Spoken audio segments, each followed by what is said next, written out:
It is January 26th, 2021. Welcome to another episode of the Richard Haynes Real Estate Show. I am your host, Richard Haynes of Manhattan Pacific Realty, covering real estate topics in the South Bay of Southern California, Manhattan Beach, Hermosa Beach, Palos Verdes, Redondo Beach residential home markets. Hoping to bring another show to you today that can add a little bit of value.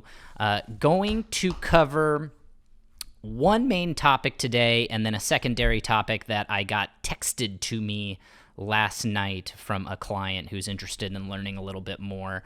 The main topic for the show today are interest rate worries. Holy moly, I have a ton of clients who are looking to buy who are so nervous about interest rates going higher. I am here today to put interest rates in perspective and also to tell you why you likely have zero to worry about interest rates climbing over the next 6 months and probably the whole year of 2021. We're going to dive into that in detail today, and then we'll wrap up the show with a question on migration. I have a client and a friend who reached out and said, hey, look, California's population fell this year. Why are we seeing a jump in home prices? I am not a demographer. I am not a, California-specific economist, but I pulled some numbers on migration trends, real estate trends, the incoming administration, and getting into why housing prices are rising even amidst population falling this year in 2020. So without further ado, let's jump right into interest rate worries. Now, let me tell you, almost every client of mine that I have shown in 2020 or people have reached out to me going, oh my gosh, interest rates are at lifetime lows. Rates have risen. We need to get in before they get up. Oh my goodness, I get it. There's anxiety. It's made property more affordable. You love the interest rate you can acquire, but let's slow down and think about the path of interest rates, what your risks are if they do pop, why they likely won't pop, and some of the people in power who make those decisions, and quite personally giving you some stories and some personal moves that I'm making right now that hopefully you can take away with and just take a deep breath and go, okay, I don't need to rush. Interest rates aren't going anywhere. Let's just wait for the right place. So I'm going to start off with information on the 30-year mortgage rate. Now, I like going to the St. Louis Fred's website. They track different statistics in terms of Fed funds rates to unemployment to 30-year fixed mortgages across the country. And I want to give you kind of the slope of rates. So February, as we were heading into the pandemic and markets starting to get very nervous about the coronavirus and stay-at-home orders, et cetera, the 30-year interest rate, according to the St. Louis Fred, averaged around 3.5%. Fast forward a few months later, we were at 3.25%. Remember this huge rush of people starting to refinance? That got even greater as we moved into July, where we dropped another quarter point, according to St. Louis Fred, to 3%, so 0.5% lower. And then moving forward into the fall, we dropped another 0.25% in October, 2.75%, almost. I think we hit like 2.8%, according to the website. And if you remember, the first and second quarter, we had this insane rush to refinance homes. And we went to October and rates were even lower during that time. Head into the holidays, December and January, rates fell again to almost 2.6-ish% for a 30-year fixed rate. And basically we're a full percentage point lower, which I've hit over the head over the last few podcasts, giving buyers 10% more buying power. Now here we sit, or at least last week, we spiked. Oh my goodness. We went from 2.6% to 2.8%. Yikes. Rates are going up. Oh my gosh, we need to buy a home. Hold on. There is no straight and easy path with interest rates. As we fell from 3.5% to 3.25% to 3%, there were little blips higher each and every week. And if you read the news every single day and you're a home buyer, you ride those interest rate swings up and down with news reporters. First of all, a 0.2% jump in interest rates is nothing, and it's totally normal, and we could go back to 2.6%. We could be lower, but most likely we will hold firm right around where we are or head lower, okay? We had a 0.4% jump in March. That's still nothing. And if you refinanced or bought a home because rates jumped 0.4% in March, well, guess what? Rates are lower, much lower now. Let's take some calculations on $1 million mortgage. I know that's not standard for the entire country or even all of California, but for the South Bay, $1 million mortgage can be pretty standard with our median home prices ranging from 1.25 million to, pushing 2.5 million in Manhattan Beach. But let's take a look at those payments on a 30-year fixed mortgage. At 3.5%, $1 million mortgage was just under $4,500 a month. Drop that a 0.5% to 3%, and now your payments about $4,200 a month. That's a $300 difference. And then drop that down to 2.5%, where we're about today, and that's about $3,950 a month, another $250-ish lower.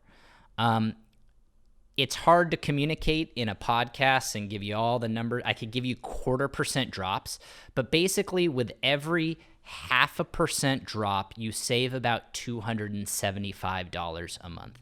That's real money. That's big money. But it's also not something that should necessarily swing your decision on buying a home or not. $275 difference in payment is a lot of money, don't get me wrong, but to borrow $1 million freaking dollars, it's not a huge difference in hindsight, and I'll break that down later. Furthermore, a 0.25%, 0.25% change in interest rates is a little over $100 swing in a month. So we had a jump of 0.2% last week. That's a change in your $1 million payment by $100 per month. Let me put that into perspective for you. If you are buying a home around a median price of $1.5 million, 1.25, you're taking out a mortgage of $1 million. Responsibly, knowing what your payment will be and how banks will underwrite you, you have to have some sort of income or combined income of $175,000 to $200,000 a year. A difference in $100 a month is $1,200 a year. If you make $200,000 a year and you get a 5% raise in 1 year, you're making $10,000 more in 1 year. And you locked in a rate that costs you $1,200 more in a year. I tell my clients all the time, in the moment, it's scary buying a home. But if you're making $175,000, $200,000, and again, I know that's not normal for the rest of the state or even areas outside of the South Bay, but if you are buying a home in the South Bay, a 5% raise is $10,000 more, and a small jump in interest rates is $1,200 more to you a year. You are going to grow your income over your career. You're going to grow your wealth over the career. And I tell my clients, you will look back in 5 years, you will look back in 10 years of where you are in your career now and the money you're making, and $100 difference is not a big deal on a $1 million loan. So I wanted to put that in perspective. Additionally, if you go and jump in on a home that isn't right for you or is overpriced, I have seen people make mistakes on $1 million homes where you pay 5% too high. Well, guess what? You buy a $1.25 million home and you overpay by 5%, that's a $50,000 mistake. And you're worried about a $100 a month jump in interest rates that will cost you $1,200 a year, and even after 10 years, that'll cost you $12,000. Be patient. Wait for the right home. Don't buy a home because rates are moving.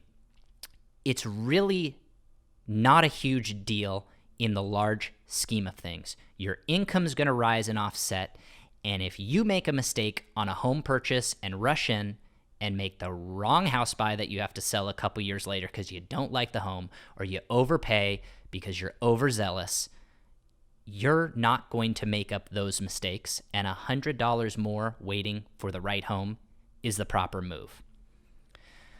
Now, let me tell you why interest rates are probably not going to rise in the next 6 months, and I feel comfortable in the next year, but for sure, almost for sure, not going to rise in the next year. And let me tell you why. I'm going to talk about some very powerful people in positions of power.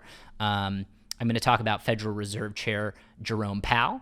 I'm going to talk about the newly confirmed Treasury Secretary Janet Yellen, also former chair of the Federal Reserve, and then the Federal Reserve Vice Chairman Richard Clarida.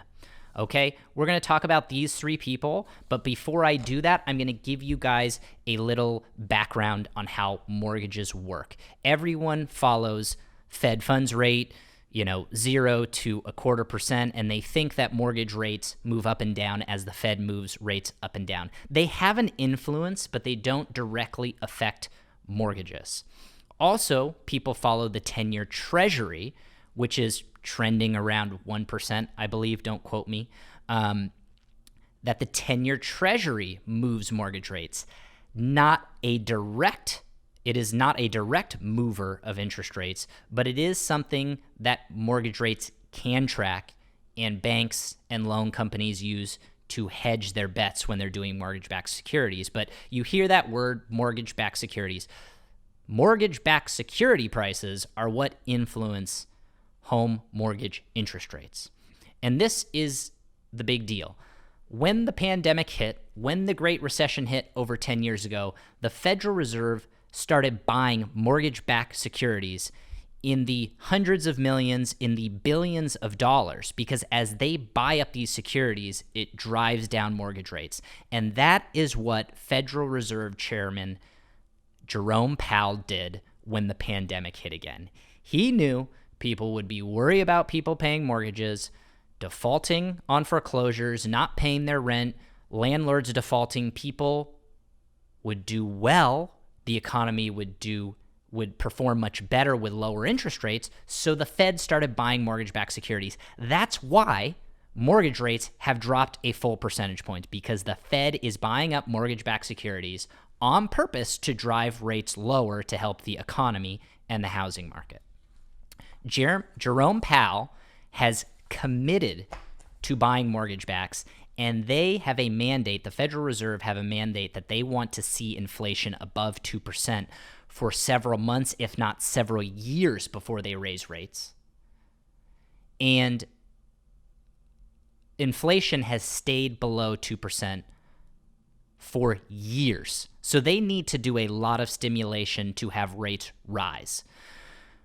Janet Yellen is traditionally known, and a former Federal Reserve chair that was just confirmed as a Treasury Secretary. She is a more dovish type administrator. What that means is she has acted in keeping rates lower over the long term. She also is worried about wealth disparity, interest rates going higher on credit cards. She recently made a quote, worried about the United States debt burden, but saying, quote, right now, with interest rates at historical lows, the smartest thing we can do is act big, unquote. And what she means by that is she wants to stimulate the economy more with more purchases of mortgage-backed securities or continuing that, doing more stimulus checks via Congress, etc. So Janet Yellen is on board as Treasury Secretary in concert with Jerome Powell.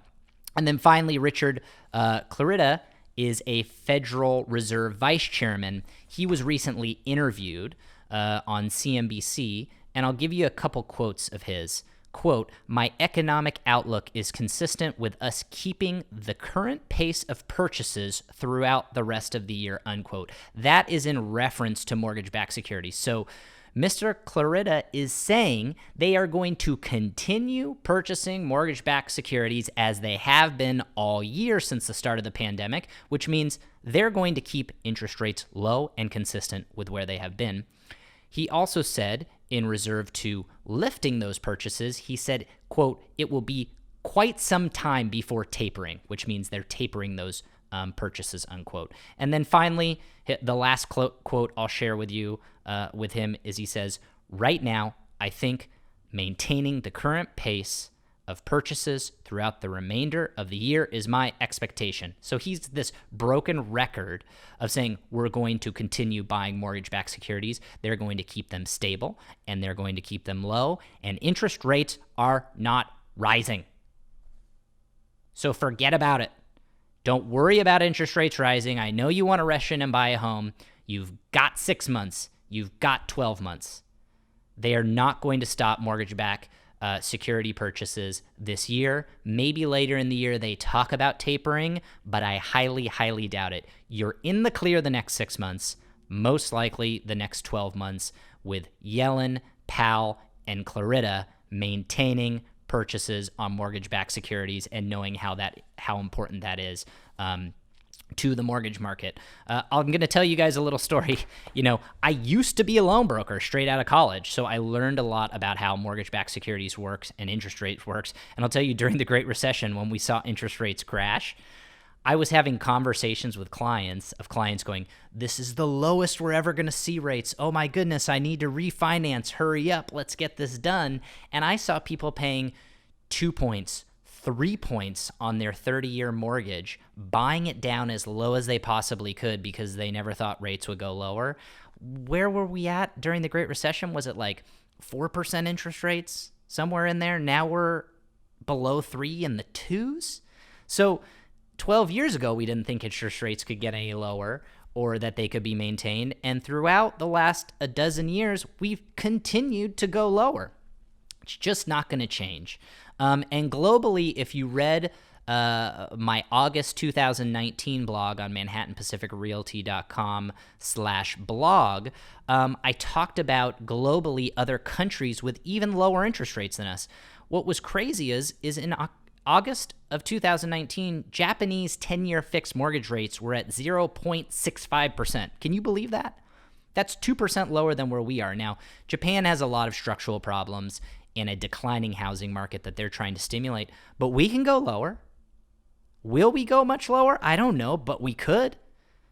The UK back in August of 2019 had 5-year interest rates at 2.5%, close to where we are at now, and that's before the coronavirus pandemic and all the stimulus and buying of interest rates. I'm sure they're lower now. So we can go lower. I get that there's worry about interest rates going higher, but they aren't going anywhere in the next 6 months, most likely 12 months. So don't worry about interest rates. Keep your head, wait for the right house, stop worrying. I'm going to wrap up the podcast with some quick thoughts on migration to answer a question that was texted in to me. And the text, let's see if I can find it here quickly. The text stated to me, "Hey, big man." I'm not a big man, actually, but I'm actually a little guy. But here we go. "Can you explain how housing prices are still going up with mass migration of people out of California? Would love to hear that on the next podcast." You ask and you shall receive. Here we go. Migration. Population in California fell in 2020 by 0.18%.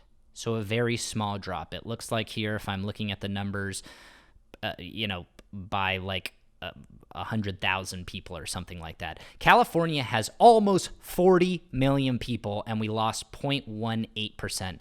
Mass migration, I get that, it sounds like it's horrible, but 0.18% loss of population in California is not going to move the needle on the housing market when interest rates have afforded people 10% more buying power.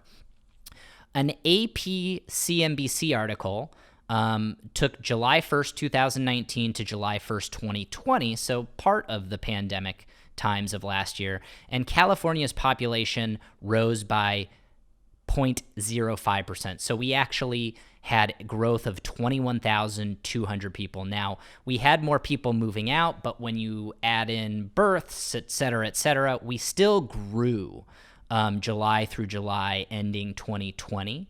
So this whole mass migration and people worrying about California losing people and its edge, et cetera, it's barely happening, and it's probably all because of the pandemic. Once we get back to normal, California will have tourism again, people will come back into the office, etc. Right now, it's a non-issue, and I know some people are hoping we're going to see a housing dip or correction because we're losing residents right now, but it is a tiny fraction of 1% that just won't move the needle when you have interest rates as low as they are and people going, I want a home for safety from the coronavirus. Let me leave you with a couple other statistics on this before I wrap up the podcast. According to the Public Policy Institute of California, here are a couple quick hitters for you. More than 10 million are immigrants. So about a quarter of the population in California are immigrants. Now, I don't know what make up for that are undocumented immigrants, but let me tell you, something people aren't thinking about is the Biden administration is much more friendly to immigration and undocumented immigrants than the previous Trump administration. I believe that there are a lot of residents in California who are undocumented immigrants who have no access to credit because they're afraid to get credit for fear of being discovered and sent back to their country of origin. Well, guess what? That's going to change under the Biden administration. And if we have a quarter of our population are immigrants and whatever percentage of that population is undocumented, those people are going to be a lot more comfortable staying in this country. Those people are likely going to obtain access to credit and potentially start buying homes. So I think that's going to be a driver for California that will more than offset any migration that's maybe a one-year blip because of the pandemic. California's population is aging, but it is still young. This is point number 2 from the Public Policy Institute of California. California is aging, but still young compared to the rest of the country. California's median age is 36.7% compared to 38.2%. Not percent. Let me reset that. 36.7 is the median age of Californians. 38.2 is the median age for the rest of the United States. So we're about a year and a half younger here in California than the rest of the U.S. To me, that's a bullish factor for real estate. You have younger, higher income earners that are forming families. I'm 35. I'm a millennial. The median age is 36.7. Millennials are starting to form families. They make bigger money here in California thanks to tech and entertainment, etc. I think that's a bullish factor for California.